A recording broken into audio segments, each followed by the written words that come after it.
some traditional diet approaches, and then I'm going to talk about this superfood diet approach and why I actually find it to be a very informational, hands-on approach to eating healthy. I'm going to define superfoods and explain superfoods by the food groups, and then we're going to talk about some quick and easy meal planning tips, because one of the missing links in nutrition information is often, how do I incorporate this in a real practical way? So what are superfoods? And here's my definition. Superfoods stand taller than ordinary foods and pack a nutritious punch to boost your overall health. So it's that faster than a speeding bullet approach. They're nutrient dense compared to overall caloric density.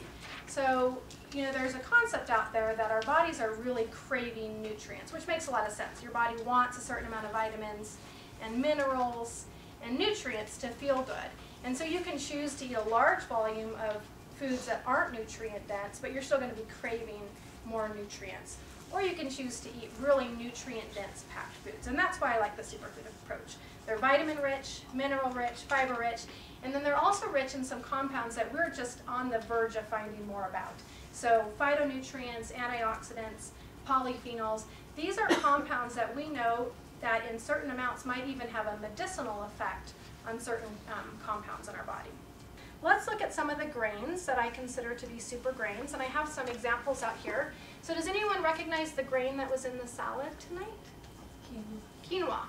So it's spelled Q-U-I-N-O-A. So a little bit, most people pronounce it quinoa when they first see it, but it's pronounced quinoa. And this is an ancient grain from Peru. But what I like about it, this is what it looks like, uncooked. What I like about it is it's super rich in protein and amino acids, as well as really high in B vitamins. And it's actually quicker cooking than rice. So often people just turn to their standard white rice as a grain. And white rice it has carbohydrates in it, but it's stripped with a lot of the fiber and the nutrition. So quinoa is a good example of a really quick, fast cooking grain that you can substitute in any dish you'd actually use rice. And you get that additional nutrient punch. And then wild rice is actually a grass. It's not a rice at all. This is a mixed wild rice, so it has some brown rice in it. But it's also a good alternative. Anytime you use regular rice or pasta, you can choose to make your diet a little more healthy by substituting one of these. I think oats are a great way to start the day. Whole grain oats again. You can top with other superfoods like dried raisins or dried cranberries, fresh blueberries, other healthful superfoods. Most all nuts are considered superfoods because they have protein and then they have healthful fats like these omega-3 fatty acids. So walnuts are a good example there. The key with nuts is you want to watch your portion size, because it is really easy to grab a can of almonds here and snack away. So it's good to partner the nuts with something else. And I think nuts are a great addition to foods. So topping your salads, so if you're over here in the cafeteria or in your workplace and you're grabbing a salad, throw on a handful of nuts. It's a great way to get that a little bit of addition of protein and those super nutrients like the omega-3 fatty acids.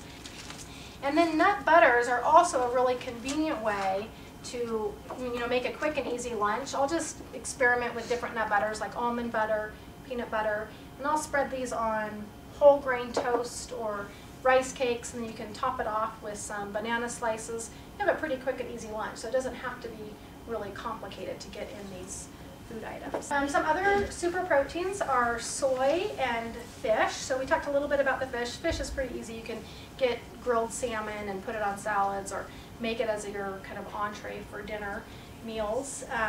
Soy products come in a couple different varieties. It starts right here with the whole soybean, and soy milk is just expressed from the soybean, so it's high in protein. It's a good alternative for those who can't drink milk, like for those who are lactose intolerant, and they usually add some type of sweetener. You can buy it unsweetened as well. And then you can also buy them toasted and dried, which they call soy nuts. So this is just the little green bean toasted. Did anyone get a chance to try them in the back? That's what was in the bowl back there, if you were wondering. So this right here is packed with protein. You get about 8 grams of protein in 1/3 of a cup. So again, it's a great way to get that little protein boost in the afternoon. If you're looking for something salty, crunchy, a better alternative than a little bag of pretzels. And you can mix this in with some other nuts and dried fruits and make a high protein trail mix. And then the other soy product that I wanted to point out is tofu. And you can buy tofu in a couple different ways. This is what's called silken tofu. You can also buy it in coarser texture, just water-packed tofu. I like the silken tofu when you can throw it into smoothies. I use it as a substitute for eggs when I do baked goods, like baked quick breads, like banana bread or cookies. It adds the moist texture that eggs would give that. So you can buy silken tofu at the grocery store. And then, similar to nuts, we have seeds and seed butters.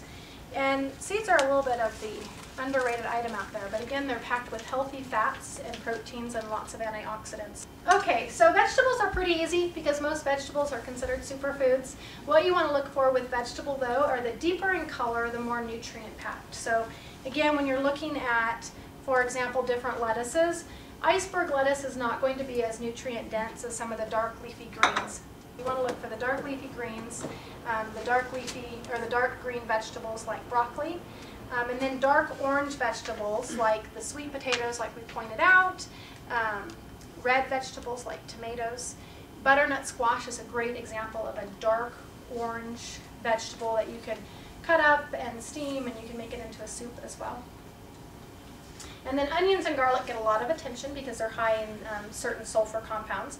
So again, one of the ingredients in the hummus is the garlic, so you can use those as a way of using a really strong, potent spice to your food like onions and garlic to get some of those sulfur compounds that we know are heart healthy. And then superfruits, that should be pointed out. So again, the darker the color, the better, because what that means is that they are really packed with some of these antioxidant compounds. So berries have received a lot of attention, particularly like blueberries, raspberries, strawberries. And then super fats. So I like to point out fats because they get a really bad rap because people think fats make them fat, but in moderation, and when you choose healthful fats, they can actually be very, very health promoting.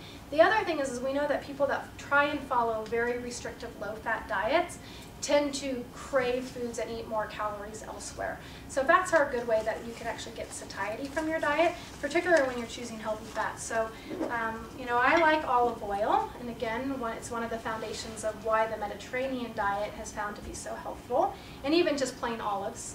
There are some olives on the hummus tonight. Another one of my favorites is avocados.